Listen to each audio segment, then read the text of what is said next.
এই 2026-এ আপনাকে কিন্তু ডিপ ইন্ট্রোস্পেকশনে অনেক কিছু শেখাবে। নাম্বার 7 যাদের মূলাঙ্ক, তারা কিন্তু কি কি নাম্বার দ্বারা রুলড? যাদের ডেট অফ বার্থ 7 তারিখ, 16 তারিখ এবং 25 তারিখে, তারা সবাই কেতুর জাতক বা জাতিকা। কেতুর সাথে রবির কানেকশন কিন্তু খুব একটা ভালো নয়, এবং এই 2026-এ আপনাকে কিন্তু ডিপ ইন্ট্রোস্পেকশনে অনেক কিছু শেখাবে। আপনি হয়তো অ্যাস্ট্রোলজি বা বেদিক কোনো স্পিরিচুয়াল গাইডেন্সের মধ্যে দিয়ে যেতে পারেন। আপনার মধ্যে নতুন কোনো হ্যাবিটস আসবে। যারা রিসার্চ রিলেটেড কাজ করছে তারা সাকসেসফুল হবে। যারা কোনো ডিপ থিসিস বা অ্যানালিসিসের মধ্যে রয়েছে তারা কিন্তু এই 2026-এ সাকসেস পাবে।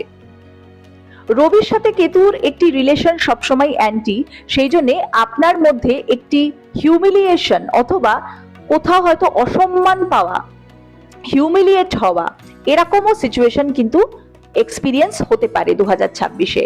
সেই জন্য একটুখানি সামলে থাকতে হবে। সেম সিচুয়েশন আপনারও কিন্তু যারা অথরিটিজ রয়েছে, আপনাদের থেকে যারা বড় রয়েছে, যারা আপনার অফিসে কাজ করছে, ম্যানেজিং ডিরেক্টর রয়েছে, তাদের সাথে রিলেশনশিপটা একটু খারাপ হতে পারে।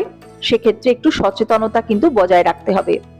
Number 7 always believes in deep research, deep knowledge. সেটা গেইন করার চেষ্টা করুন। সেখান থেকেই কিন্তু আপনি অনেক না জানা উত্তর 2026-এ অবশ্যই পাবেন।